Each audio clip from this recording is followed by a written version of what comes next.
আমার বাড়ির কাজের লোক যেভাবে তেল মালিশের নামে আমার সাথে কাজ করল, যদি গল্পটি আপনারা সম্পূর্ণ শুনেন তাহলে আপনাদের মেশিন দিয়ে টপ টপ করে পানি চলে আসবে। আপনারা হাতের কাজ করতে বাধ্য হবেন, কারণ কাজের লোক আমার সাথে যেভাবে কাজ করল। বন্ধুরা, গল্পটি শোনার আগে অবশ্যই কানে হেডফোন লাগিয়ে নিবেন। রাতের বেলা রামু আমার ঘরে এসে বলল, মেম সাহেব, খাবার দেব কি? আমি বললাম, আমার এখন ক্ষুধা নেই কি। তারপর আমি বললাম, রামু, তুমি আমার একটা কাজ করবে? রামু বলল, অবশ্যই করব মেম সাহেব। আমি বললাম, রামু, আমার শরীর ভালো লাগছে না, একটু তেল গরম করে নিয়ে এসো এবং আমার হাত পা মালিশ করে দাও। রামু বলল, ঠিক আছে মেম সাহেব, আমি তেল গরম করে নিয়ে আসছি। আমি তখন গাউন পরেছিলাম এবং বিছানায় শুয়ে পড়লাম। 2 মিনিটের মধ্যে রামু তেল গরম করে ঘরে এসে দাঁড়িয়ে রইল। আমি আমার গাউন হাঁটু পর্যন্ত তুলে ধরে বললাম, রামু, আমার পায়ে তেল দিয়ে মালিশ করে দাও। রামু কি মেম সাহেব বলে আমার পায়ে তেল মালিশ করতে শুরু করল।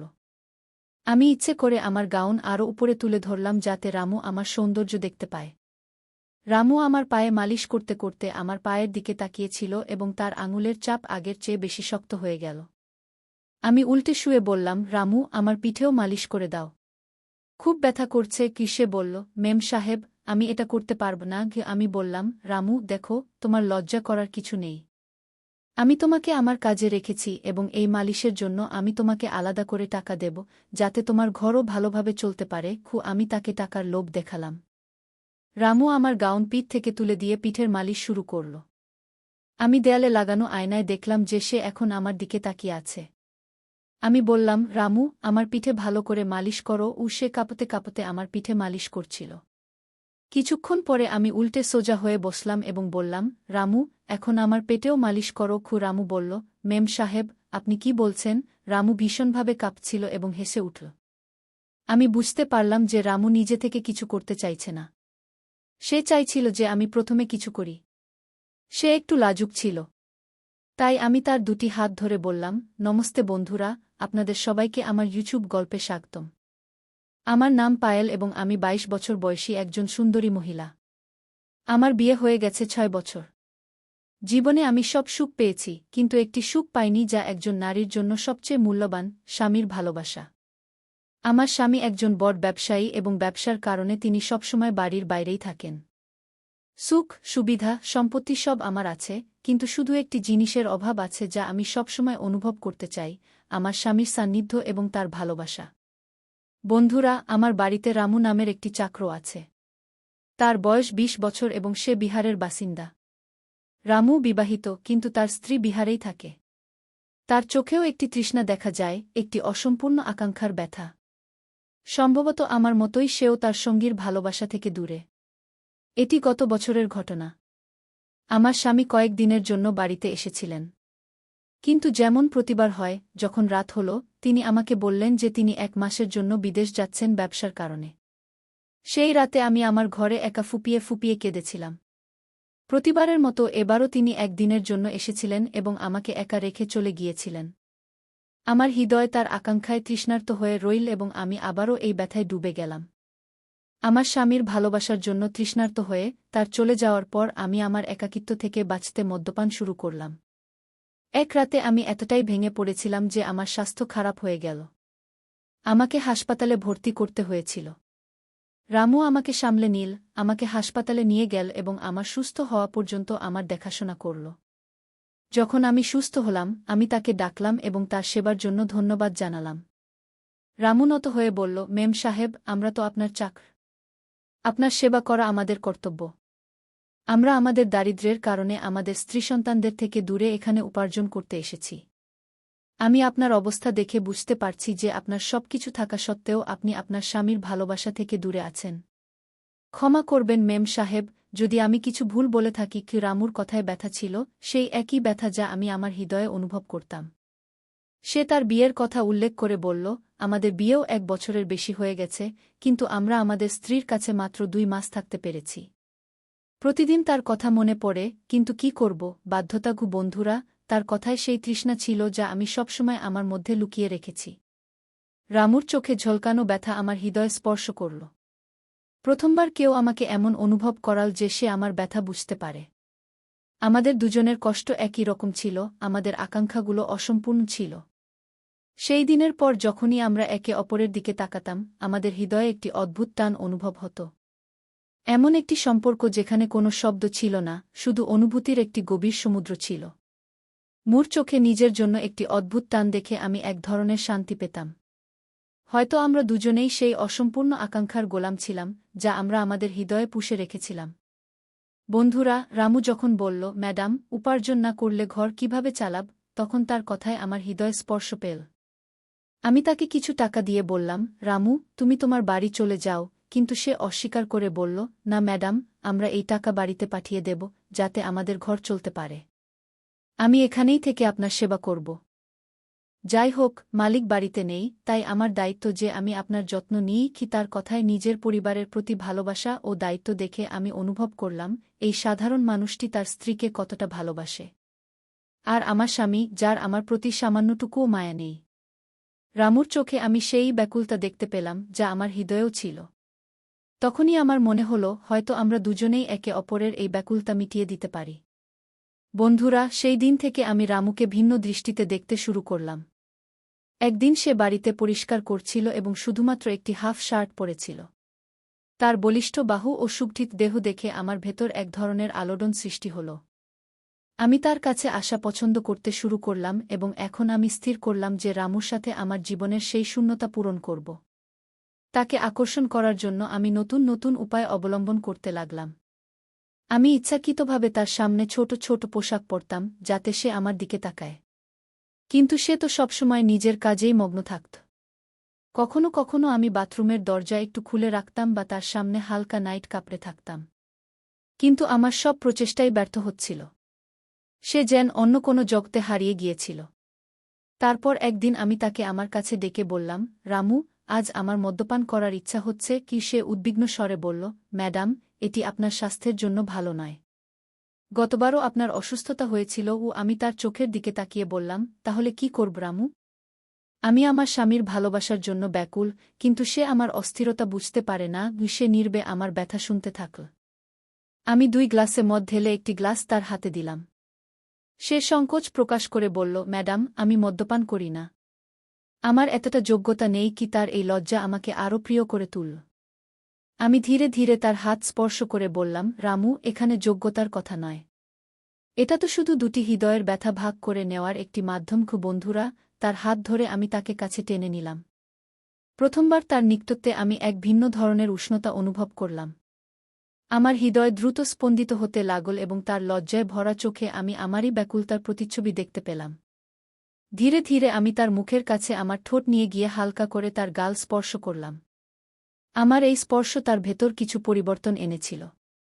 তার শ্বাসপ্রশ্বাস দ্রুত হয়ে গেল এবং সে আমাকে তার বাহুতে জড়িয়ে নিল। আমরা দুজনেই সেই মুহূর্তে হারিয়ে গেলাম, যেন আমাদের সমস্ত অসম্পূর্ণ স্বপ্ন ও আকাঙ্ক্ষা একে অপরের মধ্যে পূর্ণ হচ্ছে। তার বাহুতে আমি সেই শান্তি পেলাম যা আমি সর্বদা কাঙ্ক্ষিত ছিলাম।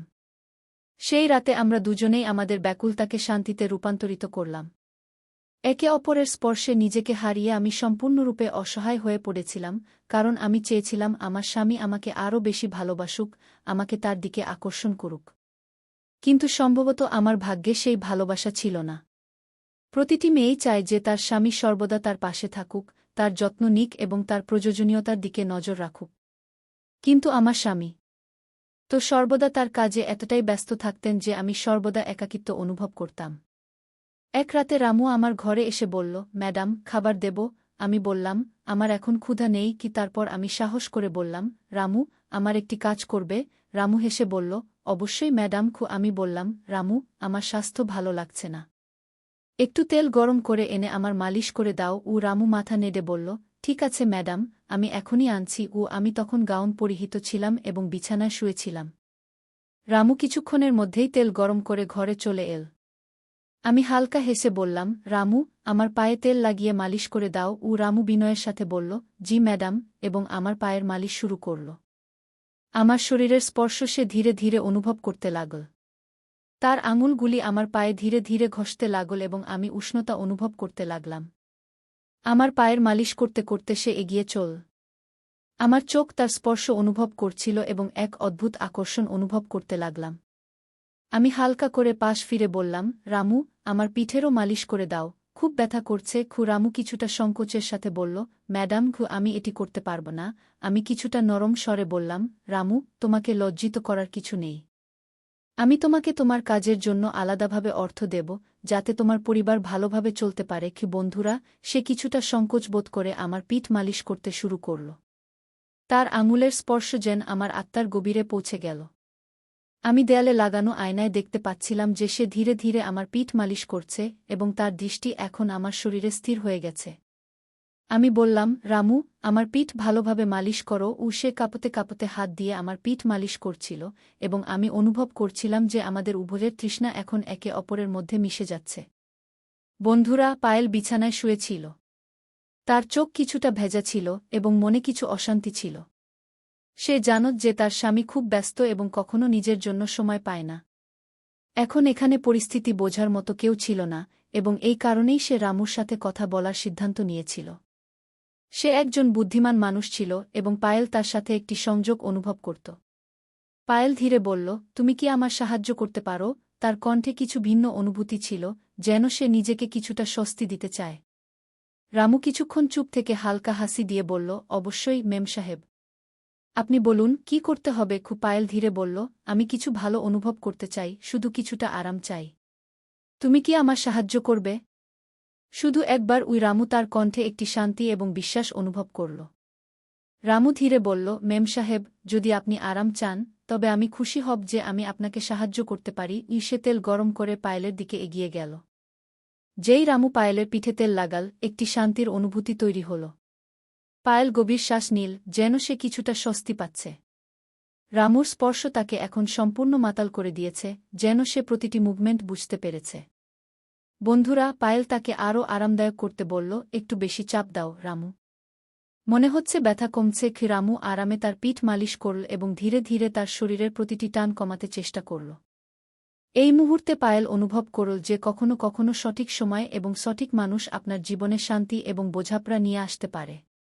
সে জানত যে রামু শুধু একজন কাজের মানুষ ছিল, কিন্তু আজ সে পায়েলকে একজন বন্ধুর মতো বুঝছিল এবং এটি তার জন্য অনেক অর্থ বহন করত।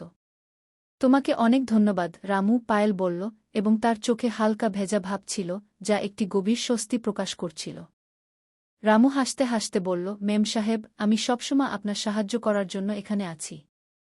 যদি কখনো প্রয়োজন হয়, আমাকে বলবেন। এটি শুনে আমি তাকে আমার বাহুতে শক্ত করে জড়িয়ে ধরলাম, কিন্তু রামু এক ঝটকায় নিজেকে দূরে সরিয়ে নিল এবং আমার পা থেকে চাদর তুলে আমার পুরো শরীর ঢেকে দিল। সে মাথা নিচু করে হাত জোট করে দাঁড়িয়ে বলল, মেম সাহেব, এটি আমাদের দ্বারা সম্ভব নয়। আমরা আমাদের স্ত্রীকে অনেক ভালোবাসি এবং আমরা আমাদের স্ত্রীর সাথে বা আমাদের মালিকের সাথে বিশ্বাসঘাতকতা করতে পারি না। নইলে আমরা বিশ্বাসঘাতক বলে পরিচিত হব। মেম সাহেব, আমরা গরিব হলেও আমাদের পরিশ্রমের অর্থ খাই। আমরা জানি যে মালিক আপনাকে ছেড়ে কয়েক মাস বিদেশে থাকেন, কিন্তু এর মানে এই নয় যে আপনি মালিকের সাথে বিশ্বাসঘাতকতা করবেন। আপনি মালিকের সাথে ভালোবাসার কথা বলুন, হয়তো তিনি আপনার কথা শুনবেন। যখন আমরা আমাদের স্ত্রী ছাড়া তার স্মৃতির উপর বেঁচে থাকতে পারি, তখন আপনি কেন পারবেন না? শেষ পর্যন্ত ভালোবাসা এবং বিশ্বাসও তো কিছু জিনিস। মালিক বাইরে থেকে এত পরিশ্রম করেন, সেটাও তো আপনার সুখের জন্যই। রামুর কথা শুনে তার প্রতিটি শব্দ আমার কানে জ্বলন্ত অ্যাসিডের মতো লাগছিল, কারণ সে সত্য বলছিল। রামু হাত জোট করে বলল, মেম সাহেব, এখন আমি আপনার বাড়িতে কাজ করতে পারব না। আমি কালই এখান থেকে চলে যাব এবং অন্য চাকরি খুঁজব। আমি তাকে থাকতে বললাম এবং বললাম, এটি করো না। আমি আমার ভুলের জন্য খুব লজ্জিত। তুমি কেন চাকরি ছাড়ছ রামু? সে মাথা নিচু করে বলল, না মেম সাহেব, এখন আমাদের এখান থেকে চলে যাওয়াই ভালো। যখন আমরা আপনাকে দেখব, তখন হয়তো আমরা আপনার দিকে তাকাতে পারব না, আর আপনি আমাদের দিকেও তাকাতে পারবেন না। আপনি তরুণ, আমরাও তরুণ। কখনো আমরা পথভ্রষ্ট হয়ে যেতে পারি। আমরা খুব ভয় পাই, তাই আমাদের এখান থেকে চলে যাওয়াই ভালো। আমি হাত জোট করে রামুর কাছে ক্ষমা চাইলাম এবং বললাম, যে ভুল আমি করেছি, তার জন্য আমাকে ক্ষমা করো রামু। আমি কিছুক্ষণের জন্য পথভ্রষ্ট হয়ে গিয়েছিলাম। জানি না কিভাবে আমার হৃদয় এবং মনের উপর শয়তান আধিপত্য করেছিল। রামু মাথা নিচু করে বলল, মুখিম সাহেব, আপনি আমাদের কাছে ক্ষমা চাইবেন না। এই বয়সে মানুষের কখনো কখনো ভুল হয়ে যায়। আপনি মালিকের সাথে কথা বলুন, সব ঠিক হয়ে যাবে। এতটা বলার পর পরের দিনই রামু তার সমস্ত জিনিসপত্র নিয়ে আমাদের বাড়ি থেকে চিরতরে চলে গেল। যাওয়ার সময় সে আমাকে ক্ষমা করে দিয়েছিল, কিন্তু আমার ভুলের কারণে বেচারা রামুকে এই চাকরি ছাড়তে হয়েছিল। আমি আমার ভুলের কারণে একজন ভালো, সরল ও শান্ত চাকরকে হারিয়েছি, যাকে আমি কখনই ভুলতে পারব না।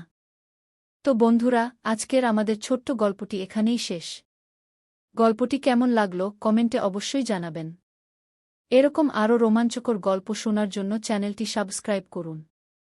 আবার দেখা হবে নতুন কোনো গল্প নিয়ে, তার আগে পর্যন্ত আপনি ও আপনার প্রিয়জনদের যত্ন নিন।